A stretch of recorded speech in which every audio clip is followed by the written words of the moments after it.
Welcome to Expertise Unleashed. I'm Brian. And I'm Michelle. And today we're going to be discussing different type of business systems or models, which are very, very important because you do need to understand, if you're going into something, what may fit you best and work with your situation. So Michelle, this is part 2 of a conversation that we were having last time. So let's just go ahead and dive right in. Yeah. So when we're thinking about business models, a lot of times people will just start their business. Like we just get into it, whatever it is that we like to do. If you're a caterer or if you're a cook, you decide, hey, I'm going to just start catering. Or if you are a babysitter, somebody who likes to watch kids, I'm going to just open up a daycare. And a lot of times you may not think about what it is that you're going to do. So Brian, I'm going to hit you with, won't you bring up the scripture around counting up the cost? Because the Bible tells us when we get into things to count up the cost before we just dive in. You want to make sure that you have adequately assessed what is it that I'm doing when I decide that I am going to start this business. You want to make sure that you are in good shape when you're starting, because it's important to do it, because sometimes we, start doing things, we start spending money, and a lot of times you're spending your own personal money when you first getting started. And how do I make sure that I have put myself in the best position that's going to be the right fit and benefit to me long term? So I was thinking, I think we ought to start with the scripture first. Let's go to the word. You put me on the spot. So you know what? Listen, I got the Bible app on my phone. You want me to bring it up? Basically, the overall reference is, I'll say 2 things. One was in regarding war. Mm-hmm. Because, back in those times, they had gold and, precious metals and things like that, and that's how they funded. They had money too, but that's how they funded a lot of the wars. And so, one of the inferences is, hey, do I have enough money to start and finish a war? Or do I need to send an emissary out to go and make peace or to come to some different type of term? Which is basically a strategy and then a tactic, to avoid war if I don't feel like I have. The second one is in relation to starting a project, because you don't want to start something and then halfway through run out of money and don't have the resources to finish the project. And then you have people saying, all sorts of things like, he started, didn't finish, or they didn't properly think this thing through. And so I think what we want people to understand is you need to properly, think things through, before you get into something. So you have an approximation of what it's going to take, what it's going to look like, or where you're going to go, or say, hey, maybe I need another 6 months, to save or to plan or to do whatever. So when you're talking about these business models, there's other things to consider as well. Right. So when I was thinking about it, as we get into this, there was a scripture in Luke 14, verse 28, and it says, suppose one of you wants to build a tower. Mm-hmm. Won't you first sit down and estimate the cost to see if you have enough money to complete it? For if you lay the foundation and are not able to finish it, everyone who sees it will ridicule you, saying, this person began to build and wasn't able to finish, like you were saying, right? Like it happens all the time. All the time. And we don't want that to happen to you. So when we're talking about business models, we're really talking about what is it that you are starting and how do you adequately prepare yourself for getting started. And so when we're looking at, there's 4 key things that I like to bring up when we're talking about it first. So there's the business, if you have a product, and then there's also services, right, that you can have. But the business models really are pretty much the same no matter what it is that you have. So one is you have basically a Why am I struggling right now, like with my words coming out my mouth? Why are you struggling? Gosh, have I not had coffee this morning? No, we've been married almost 26 years, and I don't think I've ever seen you at a loss for words. I know. And I don't drink coffee that much either. Business models. Here's one. So there is a membership model, right? So you can have, or let's start with a basic service. You have a product or service and you're going to sell it just one-to-one. Somebody wants your product. So direct selling, business to consumer. All right. In a model like that, you've got one service or one product that you're selling to one person. You could do that. And for some people, that's an easy model. You just have a contract, one person, it's direct to that customer, business to consumer. Then you have models that enable you to do a one-to-many model, okay? And with a one-to-many model, that enables you, I can do this, I can sell the same product or service to multiple people. So in a model like that, it enables you to, hey, I can either do it, and I'm offering that same thing, but I'm offering it to multiple people at one time. Now, there's something that you call a membership model, where this is someone is purchasing something, just like you have a gym membership. And in a membership model, you're offering a service or a product and service where it's together in what we would call a value stack. So just like if you're buying a membership at a gym, there's certain things that come along with it for a fee that individuals pay per month.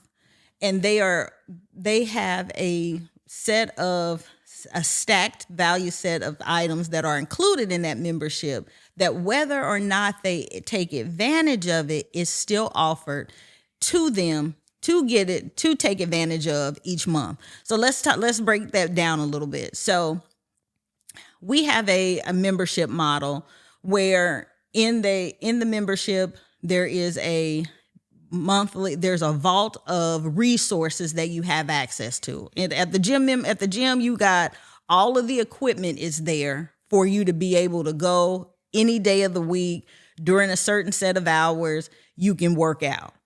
But the gym also has some classes that you can take, right?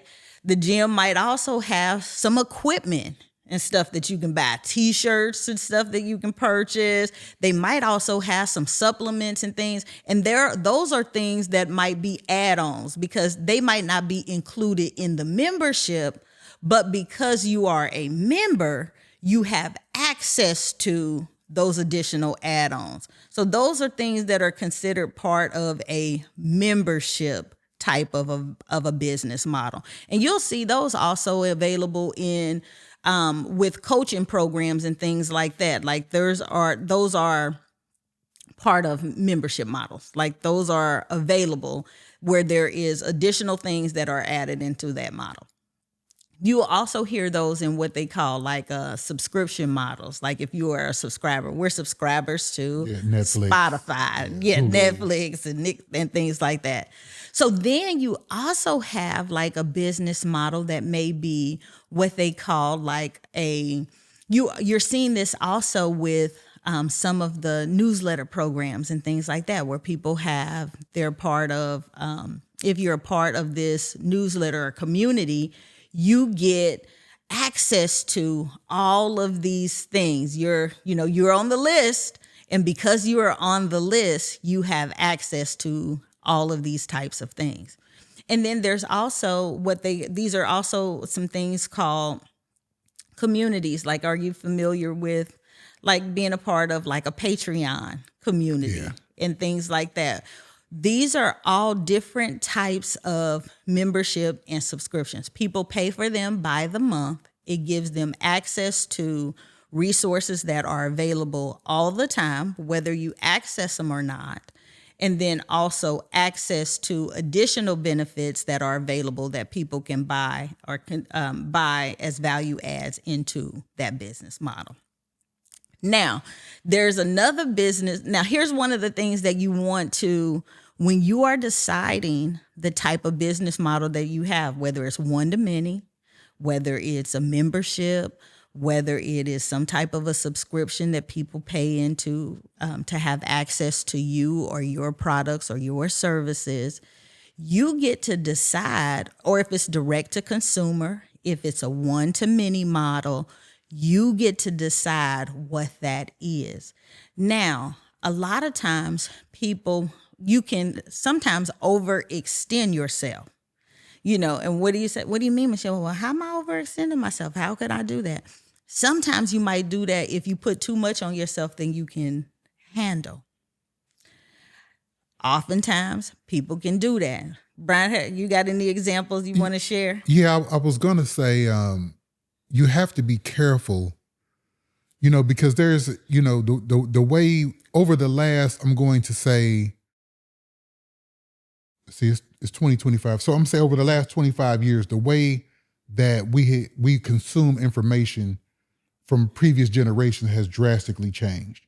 And when you're looking at different people and models and things like that, you have to understand that what may work for somebody else may not necessarily be the best thing for you. Because I know I can get locked in and I can look at something and say, man, I'm looking at this, I could do that. Or I can, they're not even speaking really intelligently or whatever. And if they on here, I can do it too. And like you said, I'm going to go back to counting up the cost, because depending on what you're doing and how you want to get your message out, everything may not be conducive for you to do. A membership site is a lot of work. One of the business models, and it works, it's been proven that it works, but it may not work for you. So I think that's where people have to do some homework, or get somebody to help them, somebody they can bounce things off of, before they try to jump into something specifically. Do I have a skill set for it? Do I have enough business acumen to be able to give this information out, over 12 full months, over 24, 36 months, 5 years out? Do I have that kind of knowledge to give over the long haul? And then do I have the resources to pull it off? Yeah, that's a big piece of it, because what is the value proposition that you offer?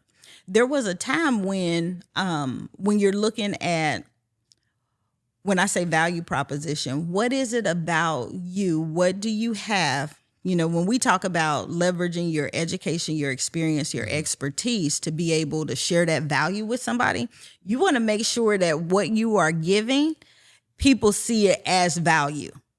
And they feel like, and you want to be able to give more value than people feel like they're getting. People want to feel like they're getting 10x on what it is that you're giving out.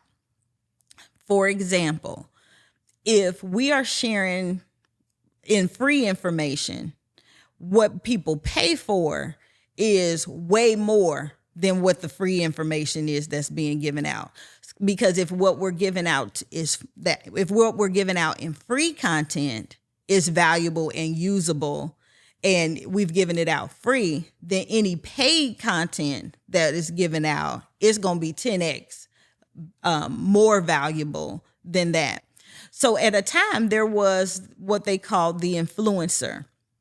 As a matter of fact, I want to say like influencer branding, 5 years ago was a big thing. There was, people who had a lot of followers on their Facebook and their YouTube pages, was a big thing. People kind of grew into, oh, you've got a lot of followers, then we're going to there was a lot of brand deals and things like that kind of came as a part of it. Well, now it's a strategic part of brand building now. So what happens now is with those accounts, it's not just followers, but it's like, okay, you've got eyeballs on page, but how do those followers now translate into actual consumers that really are buying programs or really translating to consumer conversions? And so what we're saying is, don't put yourself out there or make it hard for yourself if you don't have the acumen to do what it is that you're saying you can do. A lot of people have done extremely well, though, especially online and in with digital marketing and with putting out great content. Now it really is about good content. It's really about things that people can do and take action on. It's not just about eyeballs on page. It's about what are the eyeballs on page actually, what is it leading them to? What is it converting? What actions are the people who are watching your page actually taking? And how are their lives changed? Yeah, I agree. I read something last week, and it said that 78% of people that are on social media, they trust. It was phenomenal stat, but they trust an expert in something that has written a book. Mm-hmm. And it's like, you could build a whole business model around a book. You can. And so it's I was like, it was very eye-opening because being able to know, your product and know it well is one thing. Being able to package something around it to be able to track people, to get so you can teach them what is a whole nother ball game. So I don't think people connect the dots. So when we're talking about these different type of systems and things like that, there's a lot of things like that come into play with it, that people have to understand, before they decide to make the leap. Because we're not saying don't make the leap. We want you to make the leap. We want you to take the risk, but let your risk be calculated. Absolutely. It has to be calculated. Yeah, it should answer 3 questions. Here are the 3 questions that your business should be able to do. One, how many questions? 3. 3 questions. 3 questions. What problem does the business solve? Mm-hmm. It's got to solve a problem. All businesses solve a problem. Number 2, what are the key benefits of the product or service? Somebody's got to be blessed behind it. There's a benefit that it has to be for them. And then what makes your solution unique or better than anybody else's? Unique or better. And because there's a lot, people have choices and you want to be the clear choice. And when you can do that, it makes it easy for people to talk about you. It makes it easy for you to share. And sometimes your unique thing isn't necessarily something, pie out of the sky or something completely, that nobody's ever heard of. Sometimes you just provide a better service quicker, easier, simpler than somebody else. You know what? I can call and your service just delivers on time. Yeah. Sometimes you're just nicer than other people. You actually still answer the phone. I'm not talking to a robot. Yeah, when you're talking about building, no matter which one of these, models you decide to go with, mm-hmm. You never want to be. So, for an example, when we were doing insurance, I would always tell the sales agents, you don't want to be transactional, right? You don't want to be transactional because transaction says, okay, I'm one and done. Well, we don't want that. We want to create relationship. You want to be relational. You want to put yourself in a position. I think it was Dan Sullivan who says that, a real referral is somebody great referring great people to somebody who is doing great things. So that's who you want to be. That's who we want to be. That's who anybody wants to be. And that's who somebody wants to work with. To refer great people, to people doing great things. And so that's why you want to be relational and not transactional. That whole model of the Amazon, people that do Amazon and things like that is perfect for people who don't want to talk and stuff. I want to make money and create these other incomes, but that's perfect for them. But if you're somebody who likes to talk and you have expertise, you can have a membership site or you can have a newsletter because you have a lot to say and a lot to give, over time, in regard to what you're doing. So, again, I think it goes back to, really sitting down and understanding what lane you want to jump in and what you want to do. Right. You know what? One thing that I think is highly key is making sure that you sit down, when you sit down with you and you're deciding, hey, what have I got? You doing that assessment on what it is that you have to offer. Because a lot of people do. We're living in a time now where people are having to make a pivot, right? All the people who have been laid off and they're making decisions. Some of those people are people who were getting ready to retire anyway. But I want to say that, and I haven't seen the statistics come back, but I bet that there is a great percentage of people who were impacted by the government layoff that were not ready to retire. And and September is going to come faster than they think. It's already, we're already about to hit second quarter. That they're trying to figure out, okay, am I applying for new jobs?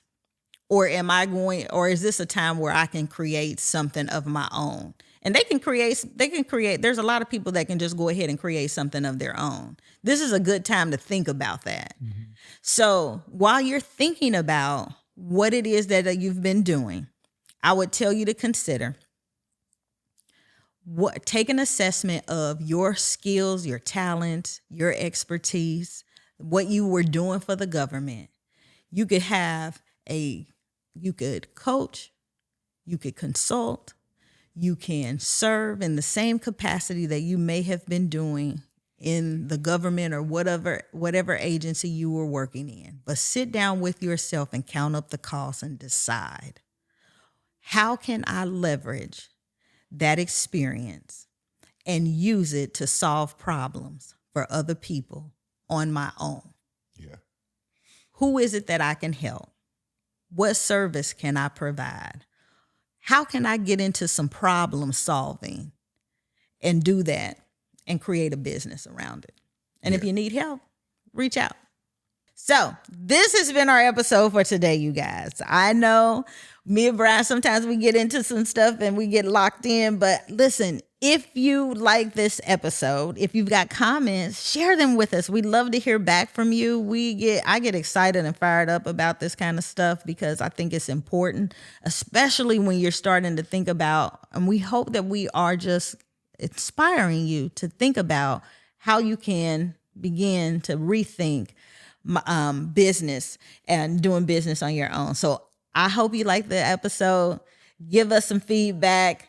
And I am going to share the channel, make some comments, and let me kick it over to Brian to close us out. I'll end with this. You need 3 different people in your life.